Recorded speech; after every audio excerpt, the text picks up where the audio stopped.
The Awakening Storm. The colony of New Horizon glimmered like a sapphire against the black canvas of space. Terraformed domes stretched across the landscape, housing nearly 30,000 humans who had chosen to make this distant world their home.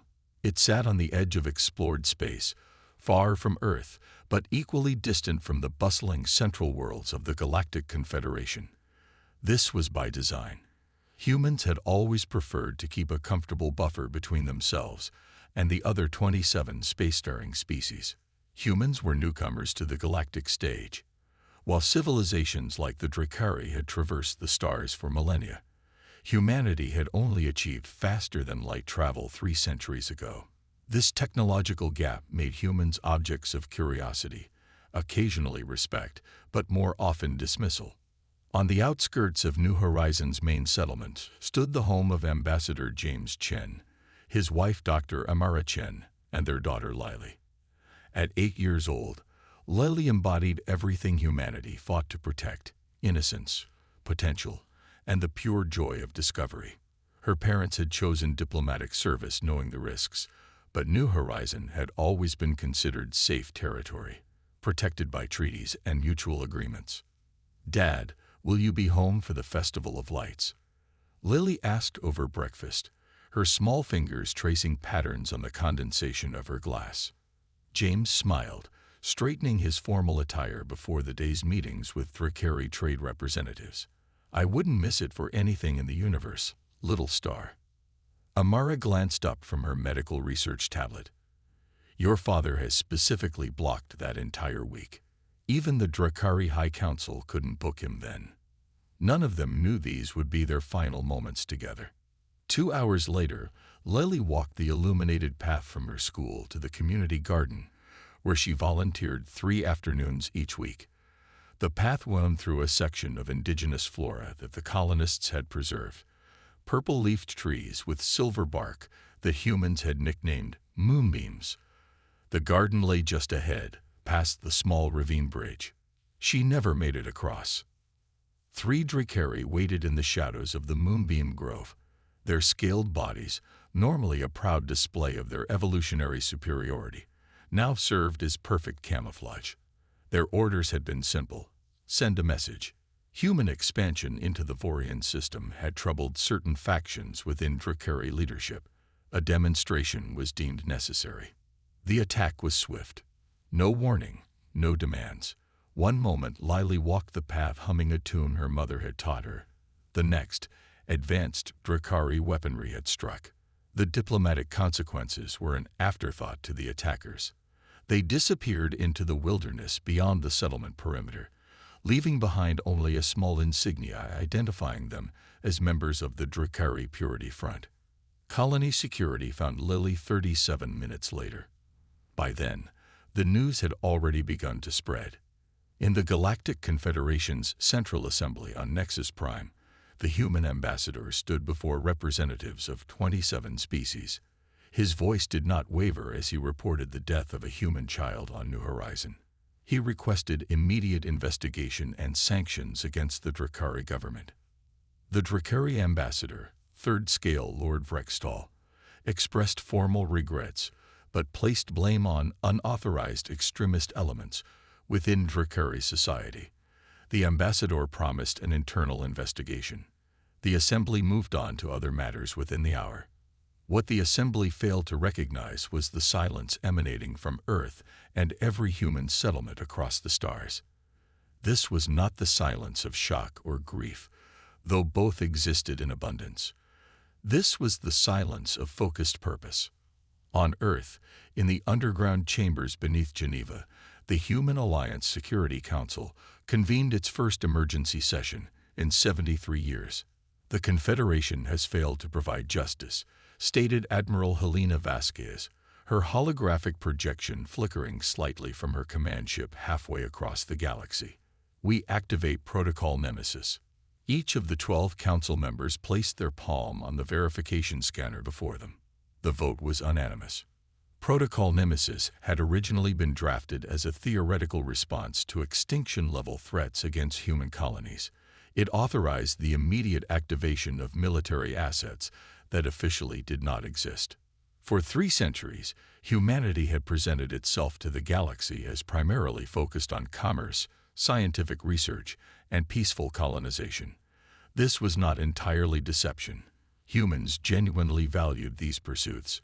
But beneath this veneer lay contingency plans born from humanity's long history of conflict. While openly maintaining a modest defense fleet as permitted by Confederation treaties, Earth had secretly developed military technology that matched or exceeded that of the most advanced Confederation species. Stealth shipyards hidden in nebulae and asteroid fields had produced vessels with capabilities unknown to the broader galactic community. Advanced weapons research conducted under the guise of energy experiments had yielded devastating new technologies. All of this had been created not out of imperial ambition, but from the deeply ingrained human instinct for survival. Now, that same instinct had transformed into something else, the unshakable drive to protect their own. Within 24 hours of the Security Council's vote, unmarked ships began departing from hidden facilities throughout human space. Their movements were carefully coordinated to avoid detection by Confederation monitoring systems.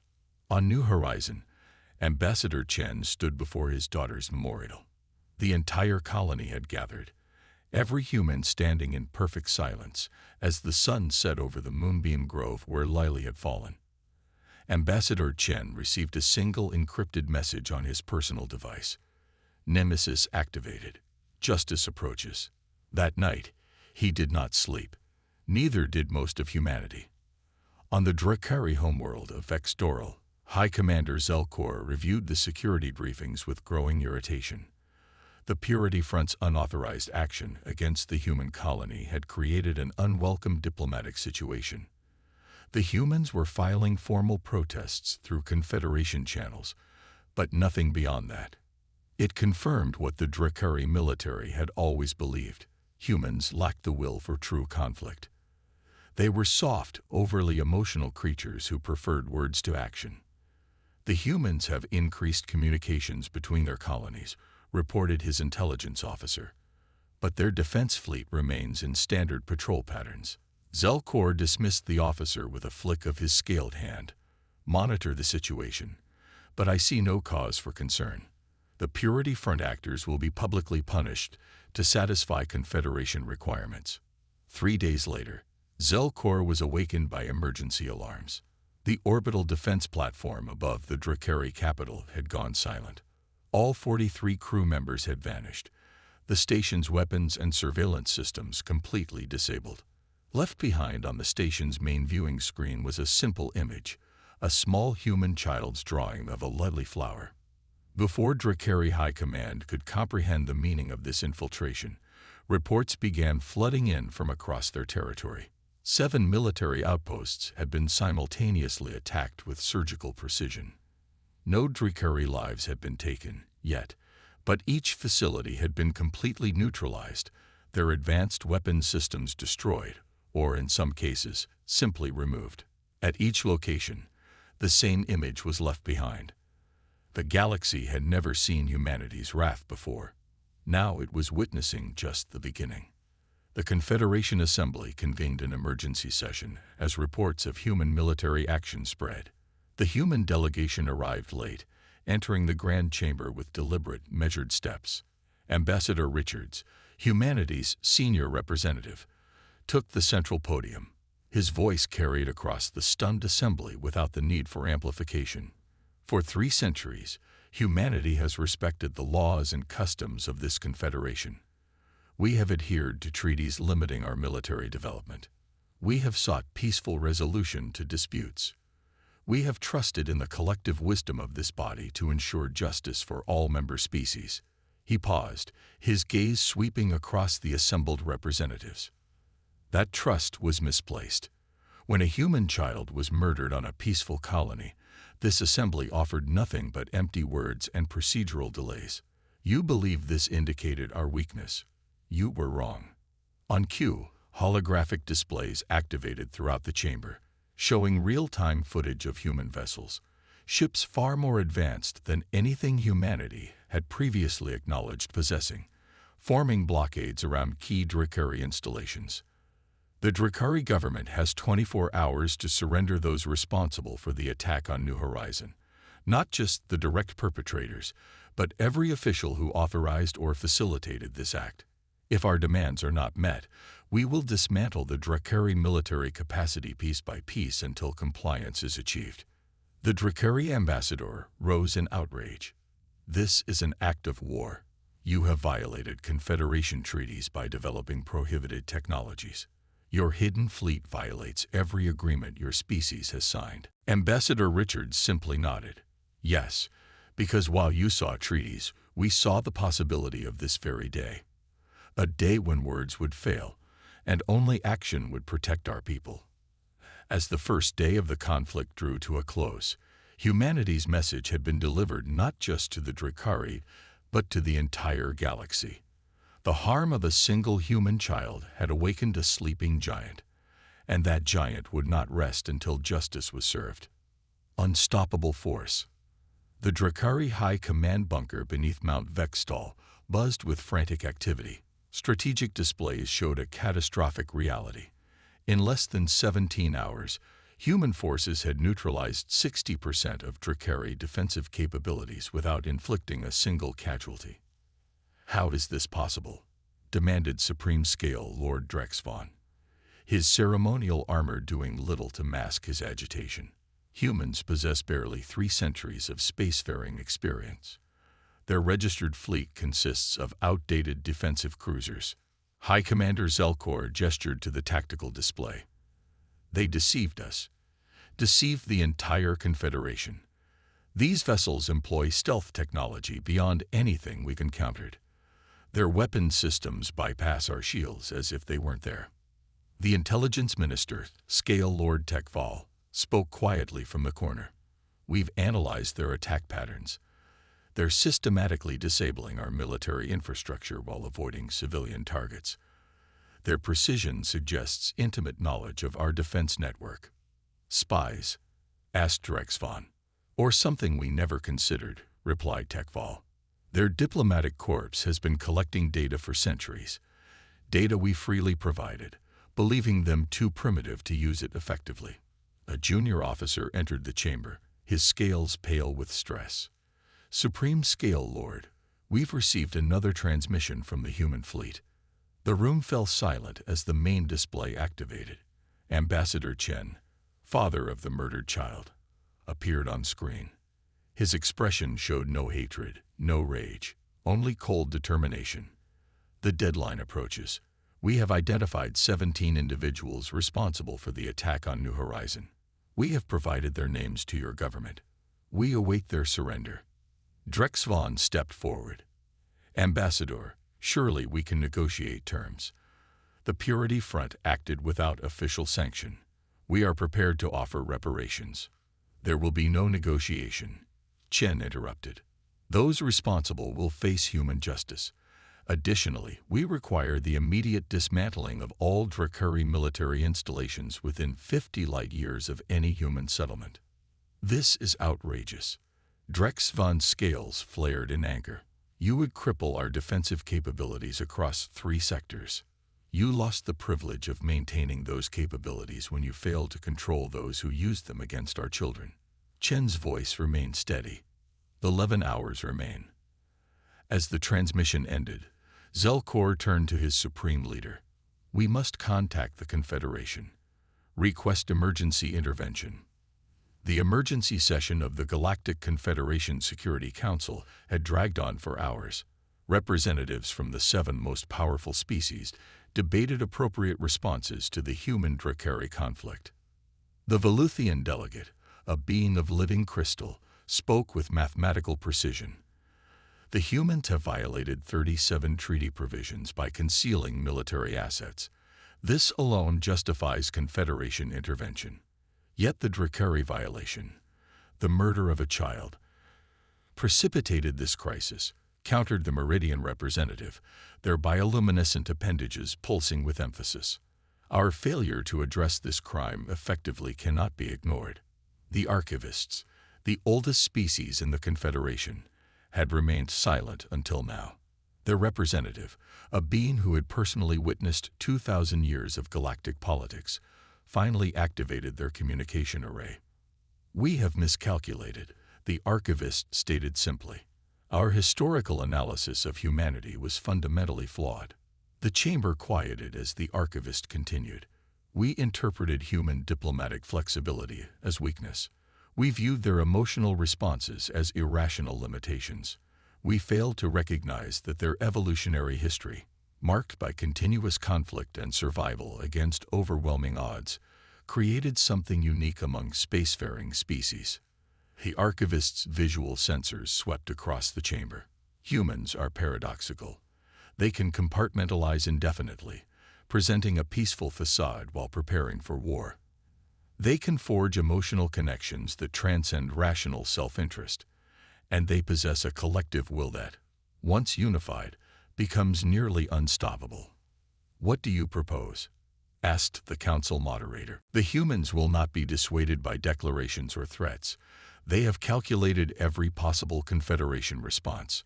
Our intervention would only expand the conflict." The archivist's tone shifted.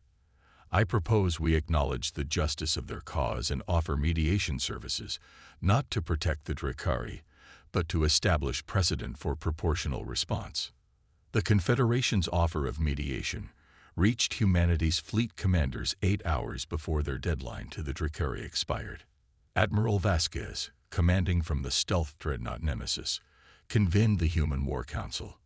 "They're finally taking us seriously," noted General Okafor, his holographic projection flickering slightly. "But their proposal lacks teeth." "It's a stalling tactic," agreed Fleet Commander Zhao. "The Drakari are trying to disperse their remaining military assets while negotiations drag on." Admiral Vasquez studied the tactical display. "The Confederation fears us now.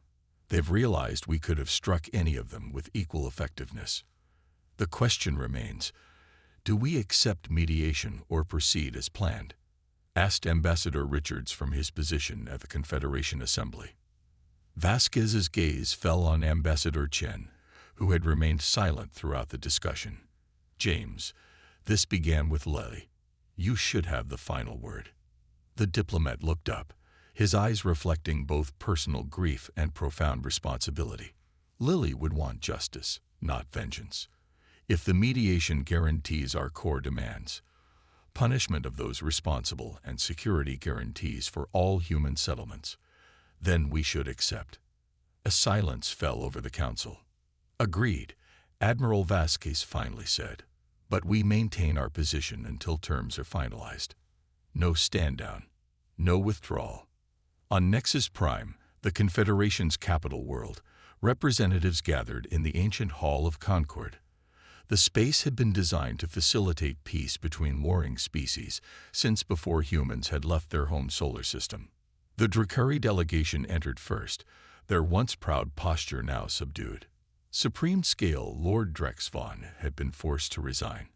In his place stood acting leader Kexvan, a moderate who had long advocated for closer relations with humanity.